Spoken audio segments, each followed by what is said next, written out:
바울은 자신이 사는 것이 그리스도다 이렇게 고백을 했습니다. 사는 것이 그리스도라는 것은 그리스도가 삶의 전부라는 뜻이죠. 그리스도를 위해서 살고 예수님 때문에 살고 예수님이 드러나고 높임받고 또 존귀함 받는 것, 그것이 바울 인생의 목표라는 것입니다. 바울의 인생의 전부가 예수님이 전부다 이렇게 고백을 했습니다. 대부분의 사람들은 자기 자신을 위해서 살죠. 내 이름이 드러나고 내가 높임받기 원해서 사는데, 바울은 자신을 위해서 사는 것이 아니라 예수 그리스도가 사는 것이라고 했습니다. 그러면서 또 말하는 것이 죽는 것도 유익하다고 했습니다. 스스로의 기쁨과 스스로의 즐거움에 대해서만 생각한다면 죽어서 천국 가서 늘 주님과 함께 있을 수 있기 때문에 죽는 것도 유익하다 이렇게 고백했지만, 그렇지만 자신은 죽지 않고 살 것이라고 했습니다. 자신이 사는 것이 빌립보 성도들에게 더 좋은 일이기 때문에, 성도들 때문에, 그래서 자신이 아니라 성도들 때문에 죽지 않고 살 것이라고 했습니다. 이렇게 죽지 않고 살 것이다 이렇게 고백한 사도 바울이 빌립보 교회 성도들에게 권면하고 있어요. 무엇이라고 권면하고 있는가 하면 27절을 보면 오직 너희는 그리스도의 복음에 합당하게 생활하라 이렇게 권면하고 있습니다. 오직 이렇게 말씀하고 있죠. 오직이라고 말하는 것은 강조하기 위해서 오직이라고 말씀을 하고 있는 것입니다. 무엇을 강조할까요? 복음에 합당한 생활을 하라, 이것을 강조하기 위해서 오직이라는 말을 사실 안 써도 되는데 먼저 쓰고 있는 것이죠. 가장 중요하게 가장 최우선해야 될 것이 무엇이냐? 복음에 합당하게 생활을 하라 이런 뜻입니다. 복음에 합당하게 생활을 하라고 했는데 누구의 복음이라고 말씀하고 있습니까? 그리스도의 복음이다 이렇게 말씀하고 있죠. 복음이 다 그리스도의 복음이지 그리스도의 복음이 아닌 뭐 다른 복음도 있느냐, 이렇게 의문이 들 수가 있고 생각이 들 수가 있습니다. 그런데 그 당시 복음이라는 단어는 예수 믿는 사람들이나 아니면 사도 바울이 맨 처음 사용한 그런 단어는 아닙니다.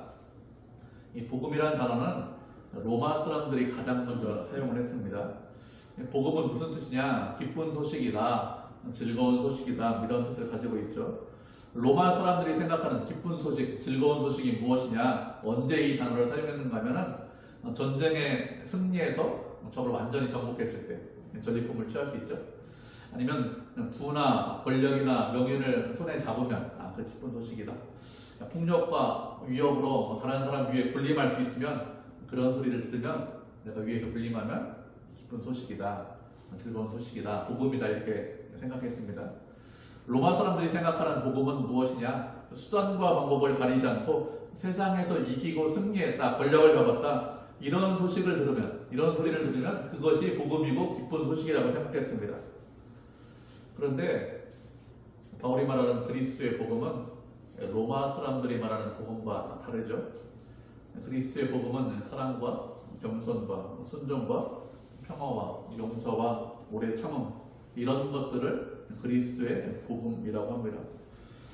그리스도의 복음은 그 당시 로마 사람들이 생각하는 복음과 전혀 다른 복음입니다. 바울은 로마 사람들이 생각하는 그런 복음에 합당하게 생활하는 것이 아니라 그리스도의 복음에 합당하게 생활하라고 했습니다. 그리스도의 복음의 핵심이 무엇입니까? 복음의 핵심은 예수님께서 우리의 죄를 위해서 십자가에 달려 돌아가신 것, 그것이 복음의 핵심이죠. 예수님께서 십자가에 달려 돌아가셨기 때문에 하나님과 우리 사이가 화목하게 되었습니다. 이전에는, 과거에는 주님과 우리 사이가 원수였습니다. 주님의 심판 아래, 주님의 진노 아래 있었습니다. 그런데 예수님께서 우리 죄를 위해서 십자가에 달려 돌아가심으로 인해서 더 이상 하나님과 원수가 아닙니다. 주님의 자녀가 되었고 언약 백성이 되었습니다.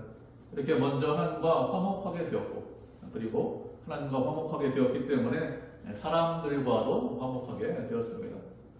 십자가를 지고 죽는다, 이것은 로마 사람들의 입장에서 보면 있을 수 없는 일이에요. 원수를 멸망시켜야 되죠. 원수를 죽여야 됩니다. 그런데 그 원수를 사랑하고 그 원수를 용서하라, 이것은 상상도 못할 일이죠. 여러분, 원수를 가만두면 됩니까? 세상 사람들의 생각이죠. 그들이 생각하는 건 힘과 능력으로 세상을 정복하고 원수를 정복하는 거예요. 그래서 십자가 아래서 사람들이 무엇이라고 했습니까? 이 사람은 다른 사람은 구원했는데 자기 자신은 구원하지 못했다. 힘과 능력이 있느냐? 그러면 십자가에서 한번 내려와 봐라. 십자가에서 내려와서 당신의 힘과 능력을 좀 보여봐라. 이렇게 했습니다. 그런데 예수님께서 어떻게 하셨죠? 그렇게 하지 않으셨습니다. 하나님의 뜻에 순종하셔서 십자가를 그냥 지셨어요. 사랑과 용서와 섬김과 순종으로 우리를 죄에서 구원하셨습니다.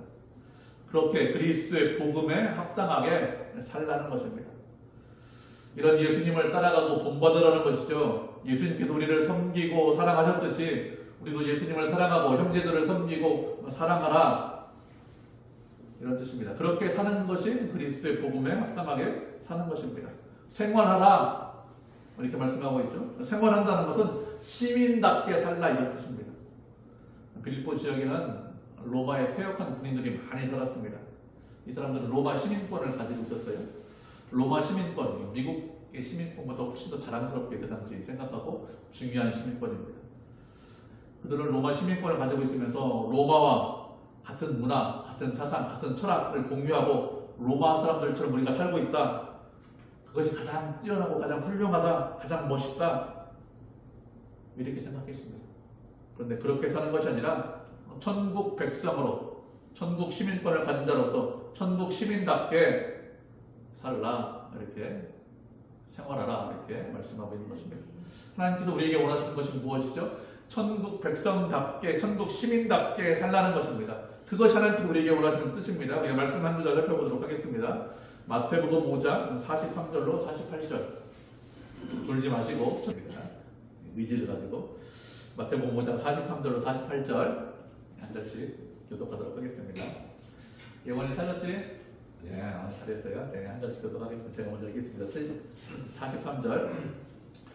또 내 이웃을 사랑하고 내 원수를 미워하라 하였다는 것을 너희가 들었으나 나는 너희에게 이르노니 너희 원수를 사랑하며 너희를 박해하는 자를 위하여 기도하라. 이같이 한즉 하늘에 계신 너희 아버지의 아들이 되리니 이는 하나님이 그 해를 악인과 선인에게 비추시며 비를 의로운 자와 불의한 자에게 내려 주심이라. 너희가 너희를 사랑하는 사람은 무슨 상이 있으리요? 세리도 이같이 하느냐 아니하느냐. 또 너희가 너희 형제에게만 무난하면 남보다 더한 것이 무엇이냐? 이방인들도 이같이 아니하느냐? 그러므로 너희에게 하늘에 계신 너희 아버지의 온전하신 것 같이 너희도 온전하라. 아멘. 마태복음 5장 6장 7장 산상수훈의 말씀이잖아요. 이 산상수훈의 말씀은 하나님의 백성으로 산다는 것이 무엇인지 우리에게 말씀을 하시는 것입니다. 내 이웃을 사랑하고 내 원수를 미워하라 하는 것을 너희가 들었다고 했습니다. 이 말씀은 구약시대 이스라엘 백성들에게 이웃을 사랑해라, 원수를 미워해라, 이렇게 가르쳤다는 거예요. 그렇기 때문에 너희가 이렇게 교훈 받았다 말씀하시는 것입니다. 이렇게 배웠지만 예수님께서 무엇이라고 말씀하셨습니까? 원수를 사랑하고 너희를 박해하는 자를 위해서 기도하라고 했습니다. 이렇게 하면 하늘에 계신 너희 아버지의 아들이 될 것이다, 이렇게 말씀하셨습니다. 이렇게 하지 않으면 아들이 아니고 이렇게 하면 아들이 된다, 이런 의미로 말씀하시는 것이 아니에요. 이미 아들이기 때문에 아들답게 살라는 것입니다. 아들이기 때문에 원수를 위해서 기도하고 박해하는 자를 위해서 기도하라는 것입니다. 그러면서 하나님께서 무엇이라고 말씀하셨습니까? 하나님께서 햇빛과 비를 선인과 악인에게, 의로운 자와 불의한 자에게 동일하게 주신다고 했어요. 하나님을 대적하는 모든 사람들에게 동일하게 은혜를 주십니다. 이것이 세상에서 말하는 일반 은총이죠. 세상 사람들에게는 일반 은총만 주십니다. 그런데 당신의 자녀인 우리에게는 이렇게 동일하게 일반 은총도 주시고 또 특별한 은혜도 주십니다. 그래서 우리를 끝까지 책임지시고 우리를 끝까지 인도해 주십니다. 이렇게 하나님께서 당신을 대적하고 당신을 멀리하는 자들도 불쌍히 여기셔서 일반 은혜를 내려주시듯이 너희를 미워하고 너희를 싫어하고 너희를 멀리하는 자들, 그들을 위해서 기도하고 그들을 불쌍히 여기라는 것입니다. 세상 사람들이, 믿는 사람들, 우리를 싫어하고 멀리하고 박해하는 이유가 무엇일까요? 하나님의 은혜와 사랑을 알지 못하기 때문에 그렇습니다. 그들에게는 여전히 생명이 없어요. 예수 믿는 것이 무엇인지 알지 못합니다. 그래서 미워하고 싫어하는 것입니다. 그런 그들을 불쌍히 여기라는 것입니다. 우리도 그전에는 예수님을 알기 전에는 생명이 없는 자였고, 우리도 그전에는 예수 믿는 사람들을 박해하는 그런 사람들이었고, 하나님의 은혜로, 내 실력이 아니죠, 하나님의 은혜로 생명을 얻게 되었으니 그들 미워하지 말고 좀 불쌍히 여겨라 이렇게 말씀하셨습니다. 그리고 너희를 사랑하는 자만 사랑한다면 너희에게 무슨 상이 있느냐고 했죠. 이렇게 자신만 사랑하는 사람만 사랑한다면 그것은 이방인도 세리도 그렇게 한다고 했습니다. 세상 사람들도 나를 사랑하는 사람, 그런 사람을 나도 사랑합니다. 나를 사랑하는데 세상에서 그 사람을 내가 미워하는 그런 사람이 있을까요? 그런 사람 거의 없어요. 세상에서 악하지만 악한 사람도 나를 사랑하고 나를 좋아하는 사람, 그 사람을 나도 사랑합니다. 이방인도 그 정도는 다 할 수 있습니다. 하나님께서 우리에게 원하시는 것, 말씀하시는 것이 무엇일까요? 하나님께서 우리에게 원하시는 것은 세상의 윤리와 세상의 도덕이 아닙니다. 우리에게 원하시는 것은 세상의 윤리와 도덕을 뛰어넘기를 원하십니다. 그래서 무엇이라고 말씀하셨습니까? 하늘에 계신 아버지께서 온전하신 것 같이 너희도 온전하라고 했습니다. 세상 윤리학자들, 도덕자들은 이렇게 말하지 않습니다. 윤리와 도덕에서 하나님처럼 온전해라 이렇게 가르치는 윤리와 도덕을 배워보신 적이 있습니까? 그런 적 없죠. 예수님께서 우리에게 말씀을 하시는 거예요. 천국 시민답게 살아라. 천국 백성답게 생활해라. 천국 시민으로 사는 것이 무엇인지 우리에게 말씀하셨습니다. 하나님께서 우리에게 원하시는 삶이에요. 하나님의 백성답게 되기를 원하십니다. 세상 사람들을 뛰어넘으셔야 됩니다. 세상의 윤리와 도덕이 아니에요. 예수 믿는 것은 세상에서 그냥 윤리적으로 도덕적으로 바르게 사는 것이 아닙니다. 그 이상을 요구하십니다. 하나님께서 온전하신 것 같이 우리도 온전하기를 원하십니다. 그렇게 할 수 있기 때문에 그런 백성이 되기를 원하시는 거죠. 이렇게 바울은 그리스도의 복음에 합당하게 생활하라고 했습니다. 그리고 빌립보 교회 성도들이 복음에 합당하게 생활하기 위해서 무엇을 해야 되는지 좀 더 구체적으로 설명하고 있죠. 첫 번째 할 것이 무엇이냐? 바울이 함께 있으나 떠나 있으나 한 마음으로 서라 이렇게 말씀하고 있습니다. 한 마음이라고 했는데 다른 말로 하면 한 성령이다 이런 뜻입니다. 빌립보 교회가 가장 먼저 할 일이 무엇이냐? 한 성령으로 서서 있는 것입니다. 서 있다는 것은 다른 말로 하면 준비하고 있어라 이런 뜻입니다. 지금 빌립보 교회의 환경이 어떤 환경이냐? 그렇게 썩 좋은 환경이 아닙니다. 빌립보 교회를 넘어뜨리기 위해서 시험과 유혹과 박해가 있습니다. 이렇게 시험과 유혹과 박해가 있는데 이때 필요한 것이 무엇이냐? 서 있는 것이에요. 서서 있다는 것은 무엇이냐? 군인으로 서서 있다 이런 뜻입니다. 고대 시대의 전쟁, 옛날 영화 보시면 어떻게 전쟁하죠? 넓은 들판에 양쪽 군대가 일렬로 쭉 서서 여러 줄로 서 있어서 앞으로 전진하면서 사람들을 쓰러뜨립니다. 동료가 쓰러지면, 앞에 있는 동료가 쓰러지면 어떻게 하죠? 그 다음 줄이 쭉 전진해서 또 싸우죠. 이렇게 서 있다는 것은 전쟁에 나간 군인으로 서서 있으라 이런 뜻입니다. 곧 전쟁이 있을 것이기 때문에, 그렇기 때문에 앉아있지 말고 서서 전쟁을 잘 준비하고 대비하라 이런 뜻입니다. 그런데 누구 안에서 서 있으라고 했습니까? 한 성령 안에서 서 있으라고 했습니다. 그냥 빌립보 성도들이 너희들이 함께 그냥 서 있어라 위험이 있다 이렇게 말씀하고 있지 않고 누구 안에서요? 성령 안에서 성령과 함께 서서 있어라 이렇게 말씀하고 있습니다. 한 성령 안에서 서 있어라 이렇게 말씀하시는 것은 성도들을 지키고 교회를 지키고 보호하시는 분이 누구인가 하면 성령 하나님이시기 때문에 그렇습니다. 성령 하나님께서 우리를 지키고 보호하시기 때문에 성령 안에서 서서 있어라 이렇게 말씀을 하고 있죠. 성령 안에서 서서 있어야 무너지지 않습니다. 넘어지지 않습니다. 그렇지 않고 스스로 내가 내 능력과 내 힘으로 쓰려고 하면 무너질 수밖에 없어요. 여러분, 교회가 우리 힘으로 쓰는 것이 아닙니다. 성도들이 우리 힘으로 쓰는 게 아니에요. 성령의 힘으로 하나님의 은혜와 능력으로 서는 것이지 그렇지 않고 내가 혼자 서겠습니다. 여러분 그걸 버리셔야 됩니다. 내가 혼자 서는 것이 복음이 아닙니다. 성령과 함께 서는 것이 복음이죠. 성령 하나님과 함께 설 때 무너지지 않고 적과 싸워서 이길 수 있습니다. 두 번째로 말씀하시는 것이 무엇이냐? 한 마음으로 복음의 신앙을 위해서 협력하라고 했습니다. 빌립보 성도들이 하나님의 백성답게 생활하기 위해서 할 일이 무엇이냐? 복음의 신앙을 위해서 한 마음으로 협력하는 거예요. 내 믿음과 내 신앙을 위해서 협력하는 것이 아니라 복음의 신앙을 위해서 한 마음으로 협력하라고 했습니다. 복음의 신앙이라는 것은 하나님께서 복음을 통해서 주시는 신실함을 복음의 신앙이라고 합니다. 우리가 주님을 믿고 의지하면 주님께서 하나님께서 신실하다는 것을 우리가 알게 됩니다. 깨닫게 됩니다. 그리고 우리의 삶 가운데 드러내시죠. 주님 안에 있으면 예수님을 통해서 아버지 하나님의 신실하심을 깨달을 수 있습니다. 그렇게 주님을 신실하심을 믿고 의지하는데 한 마음으로 주님을 믿고 의지하면서 서로 협력해라 이렇게 말씀을 하고 있는 것이죠. 우리가 말씀 한 구절 살펴보도록 하겠습니다. 고린도전서 1장 10절입니다.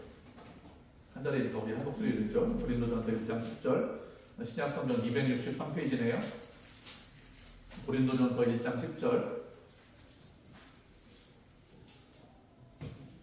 신약성경 263페이지 고린도전서 1장 10절입니다. 찾으셨죠? 한 절에 읽고 한 목소리로 같이 읽겠습니다. 시작. 형제들아 내가 우리 주 예수 그리스도의 이름으로 너희를 권하노니 모두가 같은 말을 하고 너희 가운데 분쟁이 없이 같은 마음과 같은 뜻으로 온전히 하라. 아멘. 바울이 고린도 교회 성도들에게 권면하는 말씀입니다. 고린도 교회는 여러 가지 이유 때문에 서로 나뉘고 싸우고 분쟁하는 그런 교회였어요. 바울이 개척했습니다. 그리고 1년 6개월 동안 목회했어요. 다른 곳에 가서 다시 전도하기 위해서 떠났는데 그 이후에 목회자가 아볼로라는 목회자가 왔어요.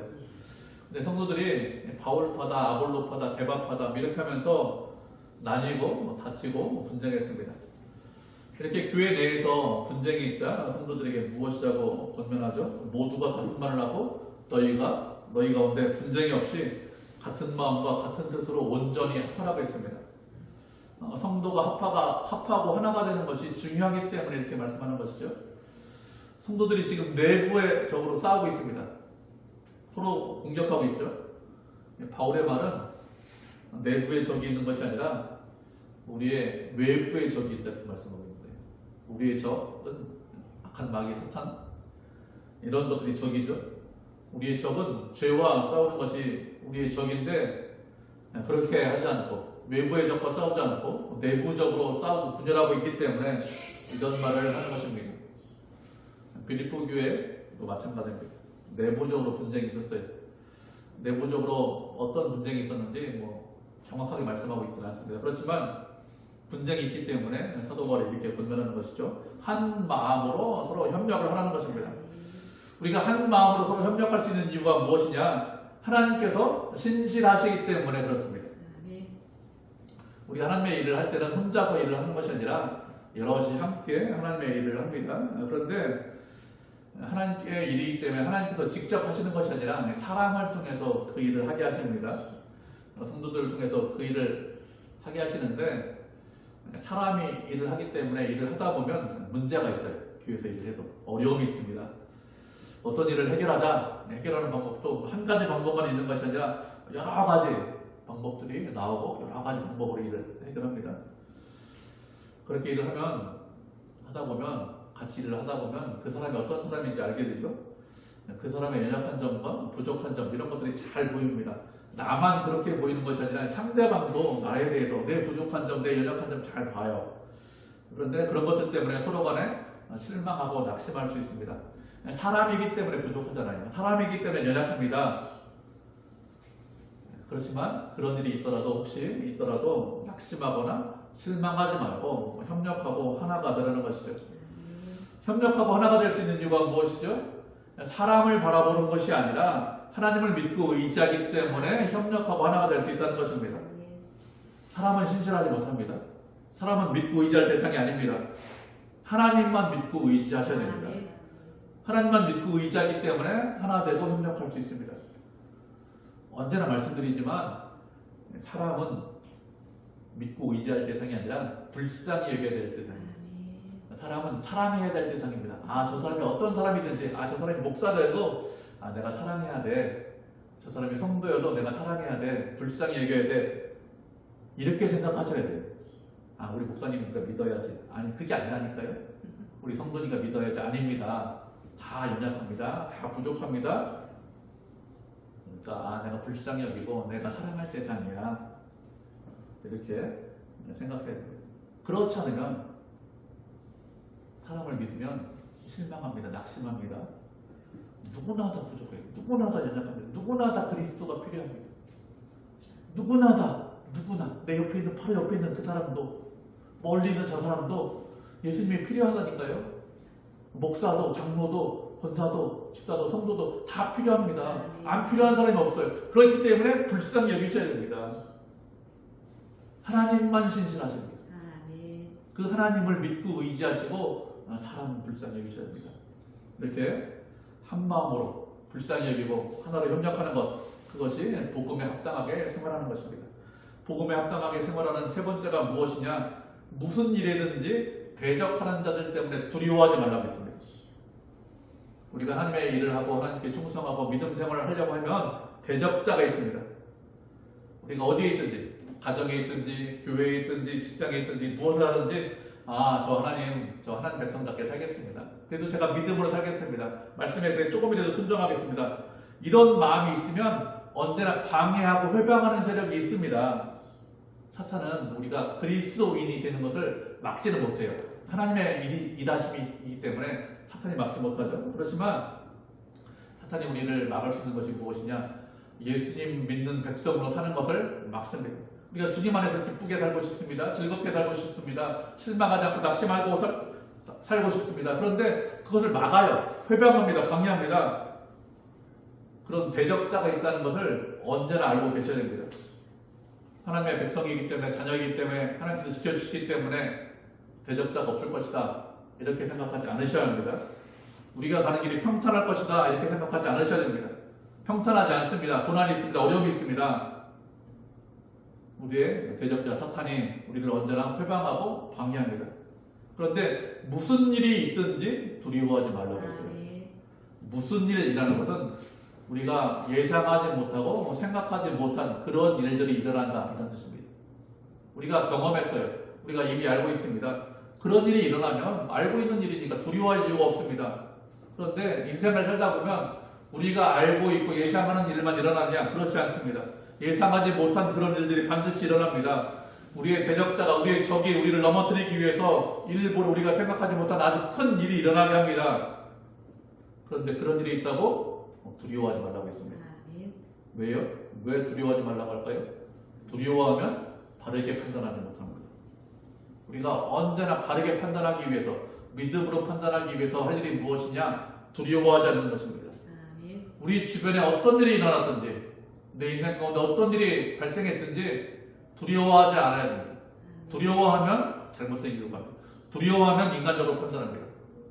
두려워하지 않으면 믿음으로 판단할 수 있습니다. 그래서 두려워하지 말라, 이렇게 말씀을 하는 거죠. 우리 말씀을 한 절 살펴보도록 하겠습니다.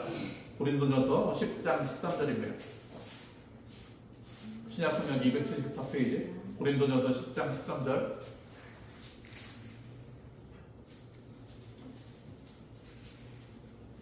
한 절입니다. 우리 한 목소리로 읽겠습니다. 고린도전서 10장 13절 찾으셨죠? 같이 읽겠습니다. 시작. 사람이 감당할 시험 밖에는 너희가 당한 것이 없나니 오직 하나님은 믿고사 너희가 감당하지 못할 시험 당함을 허락하지 아니하시고 시험 당할 쯤에 또한 피할 길을 내사 너희로 능히 감당하게 하시느니라. 아멘. 우리 적이 있습니다. 분명히 적이 있다고 했어요. 적이 우리를 대적하지만 마음대로 대적할 수 있는 것이 아니죠. 하나님의 허락 안에서만 대적할 수 있습니다. 하나님께서 허락하지 않으시면 아무리 대적하고 싶어도 대적 자체를 못합니다. 그런데 하나님께서 허락하세요. 우리에게 고난과 어려움을 허락하십니다. 왜 고난과 어려움을 허락하실까요? 우리가 이기고 감당할 수 있기 때문에 그렇습니다. 우리가 이기지 못하고 감당하지 못하는 그런 시험과 유혹과 고난 이런 것들을 허락하실까요? 그렇지 않습니다. 이기고 감당할 수 있는 것만 허락하십니다. 왜 그러면 그런 고난과 어려움을 허락하시죠? 우리를 강하게 만들기 위해서, 담대하게 만들기 위해서 그렇습니다. 우리를 넘어뜨리고 무너지게 하기 위해서 그렇게 하시는 것이 아닙니다. 여러분, 실전 경험이 없는 그런 군인이 용감한 군인입니까? 용감한 군인, 훈련만 하면 용감한 군인이 될까요? 훈련만 통해서는 용감한 군인이 안 됩니다. 실전으로 투입해야 용감한 군인이 되는 거죠. 하나님께서 우리에게 원하시는 것은 용사를 만들기를 원하십니다. 실전에서 훌륭한 군인 되기를 원하십니다. 그래서 고난과 어려움을 허락하시는 거예요. 사람이 감당할 수 있는 것만 허락하십니다. 감당하지 못하는 것, 우리 능력 밖에 있는 것 허락하지 않으십니다. 감당하지 못할 것 같으면 어떻게 한다고요? 피할 길을 주신다니까요. 그래서 모든 것을 능히 감당하게 하십니다. 모든 일이 주님의 뜻대로 이루어져요. 그렇기 때문에 두려워하지 말라 이렇게 말씀하시는 것입니다. 두려워하면 믿음의 눈으로 바라봅니다.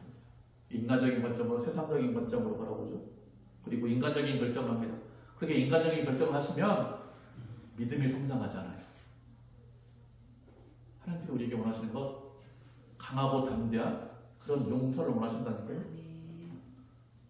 두려워하면 인간적인 수단과 방법이 보입니다. 그래서 두려워하지 말라 이렇게 말씀하시는 것입니다. 하나님께서 우리에게 원하시는 것은 주님만 믿고 의지하는 것이죠. 주님만 믿고 의지하면 그러면 얼마든지 해결할 수 있습니다. 세상에서 큰 일이 많이 있습니다. 우리를 두렵게 하는 일들이 많이 있습니다. 그렇지만 주님이 그런 모든 일들보다 더 크세요. 그런 모든 일들을 다 해결하실 수 있습니다. 우리에게는 길이 없습니다. 우리에게는 해결할 수 있는 능력이 없습니다. 그렇지만 주님은 그렇지 않습니다. 길을 갖고 계시고 해결할 수 있는 힘과 능력을 갖고 계십니다. 그렇기 때문에 두려워하지 말라 이렇게 말씀하시는 것이죠. 어떤 일이 있든지 두려워하지 않지 않아요. 믿음으로 반응하셔야 됩니다. 그게 하나님께서 우리에게 원하시는 것이죠. 그리고 하나님의 일을 대적하는 것은 대적하는 그들에게는 멸망의 증거고 우리에게는 구원의 증거라고 했습니다. 우리가 구원받았기 때문에 대적자가 있다 이런 뜻입니다. 하나님께서 우리를 사랑하시고 우리에게 대적자를 붙여주시는 이유가 무엇이냐? 구원받았다는 증거라고 했어요. 세상하고 똑같으면 누가 우리를 대적하겠습니까? 누가 우리를 미워하겠습니까? 아무도 미워하지 않습니다. 세상과 다르기 때문에 우리에게 생명이 있기 때문에 은혜가 있기 때문에 하나님의 사랑을 알기 때문에 그래서 대적하는 거예요. 그래서 어려움이 있는 것입니다. 고난이 있다고 어려움이 있다고 그것 때문에 낙심하지 마시기 바랍니다. 구원의 증거라고 했습니다. 하나님의 백성이라는 증거라는 뜻이죠. 이렇게 복음에 합당하게 생활하라 이렇게 권면한 바울은 또 무엇이라고 권면하고 있습니까? 29절을 보면 고난도 함께 받아라 이렇게 권면하고 있습니다. 하나님께서 은혜를 주셨습니다. 은혜를 주신 것은 단순히 믿음을 주시기 위해서 은혜를 주신 것이 아니라고 했습니다. 우리가 주님을 믿고 의지하고 이렇게 주님 앞에 나와서 예배드릴 수 있는 것은 무엇이냐? 은혜 주셨기 때문에 그래요. 주님이 먼저 찾아오시고 먼저 은혜 주시고 먼저 불쌍히 여겨주셨기 때문에 그래서 주님 앞에 있는 거죠. 우리가 먼저 주님을 찾아가고 주님 제가 구원이 필요합니다. 주님이 필요합니다. 이렇게 고백하는 사람 아무도 없습니다. 저를 포함해서 모든 믿는 사람들은 주님께서 다 먼저 찾아오셨습니다. 왜요? 은혜 주시기 위해서 그래요. 그런데 믿음만 가지라고 그렇게 은혜를 주신 것이 아니라고 했습니다. 바울이 은혜를 주신 또 다른 이유를 설명하고 있죠. 은혜를 주신 또 다른 이유가 무엇이냐? 그를 위해서 고난을 받게 하려 합니다. 이렇게 말씀하고 있습니다. 고난을 받기 위해서 은혜를 주셨다고 했습니다. 그런데 누구를 위해서 고난을 받는다고 했습니까? 주님을 위해서 고난을 받는다고 했습니다. 주님을 사랑하고 주님을 따르기 위해서 고난 받는다 이런 뜻입니다. 우리가 세상에서 고난 당하고 어려움 당하면 어떻게 됩니까? 세상을 바라보거나 세상을 의지하지 않습니다. 고난 당하기 전에는 어려움 당하기 전에는 세상이 전부였어요. 이 세상에서 사는 것이 내가 전부고 이 세상에서 내가 만족할 수 있다 이렇게 생각합니다. 그런데 고난 당하고 어려움 당하시면 이런 마음이 점점 없어집니다. 세상이 전부가 아니구나 이런 것을 깨닫게 됩니다. 그래서 세상을 바라보거나 의지하지 않게 됩니다. 무엇을 바라보죠? 주님을 바라보고 주님을 의지하게 됩니다. 고난을 통해서 우리의 믿음이 더욱더 굳건해지죠. 그래서 고난을 허락하신 거죠. 고난 전에는 주님에 대해서 잘 모릅니다. 그러나 고난을 통과한 이후에는 믿음이 무엇인지, 하나님을 사랑하는 것이 무엇인지, 그리고 세상이 얼마나 추하고 악한지 이런 것들을 깨닫게 되죠. 우리가 말씀을 한 구절 살펴보도록 하겠습니다. 시편 119편 67절입니다. 구약성경 892페이지. 시편 119편 67절. 구약성경 892페이지. 시편 119편 67절입니다. 시편 119편 67절, 성경 중에서 가장 긴 장입니다. 119편 67절, 제 성경으로 892페이지네요. 하시었죠? 한 자리니까 우리 한 목소리로 같이 읽겠습니다. 시작. 고난당하기 전에는 내가 그릇 행하였더니 이제는 주의 말씀을 지키나이다. 아멘. 시편 119편, 이 시편을 쓴 시편 기자가 자신이 고난당하기 전에는 그릇 행하였는데 고난당한 이후에는 주의 말씀을 지킨다, 이렇게 고백을 하고 있습니다. 그전에는, 고난당하기 전에는, 어려움 당하기 전에는 내 뜻대로, 내 원대로 사는 것이 인생이고 그것이 전부라고 생각했다는 것이죠. 그런데 고난을 통해서 깨닫게 되었다는 것입니다. 고난을 통해서 말씀을 지키고 순종하는 것이 얼마나 기쁘고 감사한 일인지 알게 되었다는 것이죠. 고난 전에는 말씀을 지키고 순종하고 주님을 따라가는 것이 가치 없어 보입니다. 의미 없어 보입니다. 왜 저렇게 살까? 이런 생각이 들어요. 그렇지만 고난과 어려움을 통과하고 나면 그렇지 않습니다. 주님과 함께하는 것이 얼마나 기쁘고 얼마나 즐거운 일인지 그것을 알게 됩니다. 많은 사람들이 주일날 나와서 예배드려요. 왜 그럴까요? 세상에 소망이 없다는 것을 고난을 통해서 깨닫기 때문에 그렇습니다.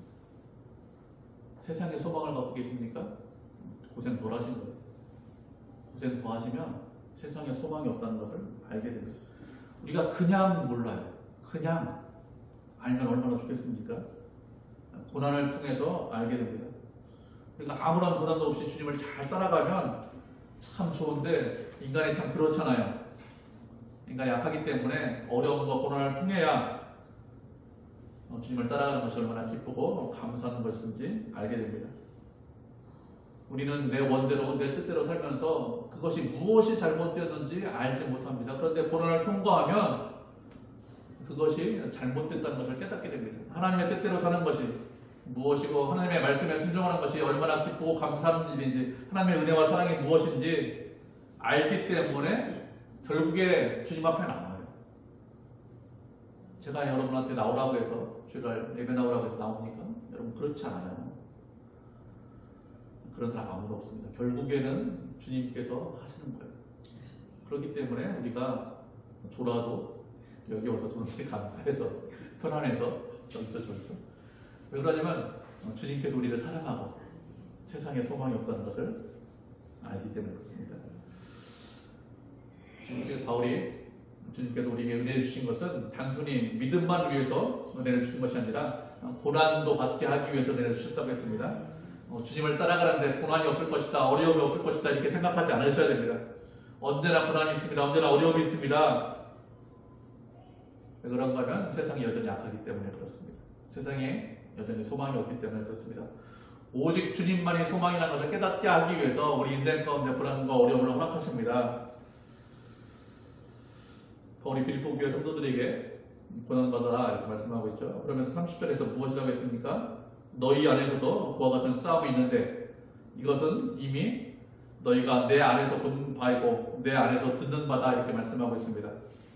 바울이 주님의 은혜를 받았는데 고난도 함께 받았다는 것이죠. 어려움도 함께 받았다는 것입니다. 바울도 동일하게 과거부터 지금까지 고난과 어려움이 계속해서 있다, 이렇게 말씀하고 있습니다. 이렇게 말씀하는 이유가 무엇일까요?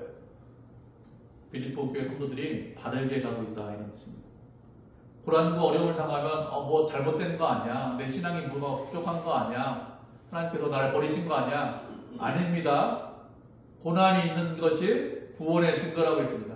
고난이 있어야 바르게 가고 있는 것입니다. 예수 믿었는데 아무런 고난도 없어요. 그 사람은 무엇인가 잘못됐습니다.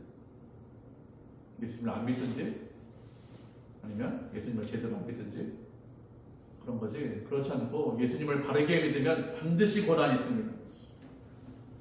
믿는 모든 자에게 고난과 어려움이 따른다, 이렇게 말씀하고 있습니다. 그렇지만 그게 정상입니다. 바르게 가고 있는 것입니다. 염려하거나 걱정하지 마시기 바랍니다. 하나님께서 우리를 끝까지 지키시고 끝까지 책임지십니다. 사람이 감당할 시험만 허락하십니다. 25년도 첫 번째 주일이죠. 그리스도의 복음에 합당하게 생활하라, 이렇게 권면하고 있습니다. 그렇게 합당하게 생활하려면 고난도 있고 어려움도 있고 환난도 있습니다. 그것이 주님을 위해서 사는 길이죠. 그렇지만 어떤 어려움이 있든지 어떤 고난이 있든지 두려워하지 말라고 했습니다. 낙심하지 말라고 했습니다. 하나님 우리를 위하시고 우리를 사랑하시고 우리를 책임지시기 때문에 우리와 함께 하시기 때문에 늘 주님과 동행하시고 하루하루 한 주 한 주 한 해 이렇게 한 달 한 해 이렇게 하시면서 주님과 함께 하시면서 믿음으로 하루하루 승리하고 한 주간 승리하고 한 달간 승리하고 한 해 승리하는 그런 성도 그런 교회가 되기를 주님의 이름으로 축복을 드립니다. 아멘.